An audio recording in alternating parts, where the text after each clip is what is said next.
නැවතිලා මේ ටික අහන්නකෝ. මොකද මට හිතෙනවා අද මේ මෙසේජ් එක ඔයාටමයි කියලා. හැමදාමත් අනිත් අය වෙනුවෙන් මහන්සි වෙලා අනිත් අය සතුටු කරන්න try කරපු ඔයා තමන්ගේ හිත ඇතුළෙම තමන්ගේ දුක හංගගෙන hina වෙලා ඉන්න ඔයා දන්නවද? ඔයාටත් නිදහසේ hina වෙන්න අයිතියක් තියෙනවා. සමහර වෙලාවට අපි පරණ වේදනා, අපේ පරණ මතක, පරණ දේවල් අල්ලගෙන ඉන්නවනේ. ඇයි එහෙම වුනේ කියලා තාම හිතාගන්න බැරුව ඒ ගැනම ඔයා හිත ඉන්නවා නේද?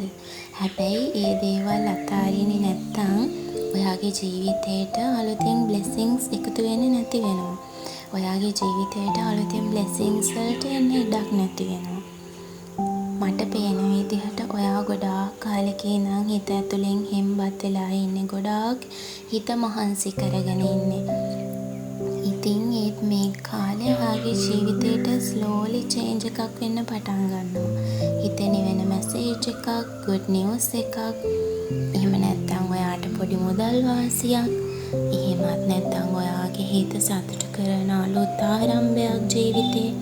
ඒ වගේ ඔය දෙයක් ඔයාගේ ජීවිතේට ළඟා වෙනවා. ඉතින් ඒ නිසා ඔයා තාමත් ඔයාව අවතක්සේරු කරනවද? කවදාවත් ඔයාව තාමත් අවතක්සේරුවට ලක් කරන්න එපා. විශ්වාසයෙන් ඉන්න. මොකද ජීවිතේ ඔයාට හොඳම කාලේ ඉන්නේ ඉස්සරහට. ජීවිතේ විශ්වාසයෙන් ඉන්න. ජීවිතේ අලුත් දේවල් එන්න ගන්න ඉදිරියට. ඉතින් ලස්සන වෙනසක් ඔයාව හොයාගෙන එනවා ජීවිතේ. ඒ නිසා අද ඉඳන් ඔයා කරන්න ඕනේ දේ තමයි ඔයා ගැන ඍණාත්මකව හිතන එක නවත්තන්න. ඒ වගේම අනිත් අය වෙනුවෙන් ඔයාගේ හිත මහන්සි කරව ගන්න එපා. අද ඉඳන් ඔයා කරන්න ඕනේ එකම දේ ඔයා වෙනුවෙන් ලස්සනට ජීවත් වෙන එක. ඔයාගේ ජීවිතේ ලස්සනට හදාගෙන.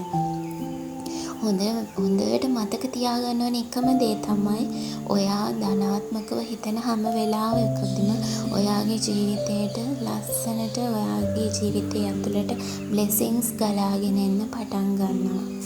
Thank you so much ආගෙන හිටපු ඔයා.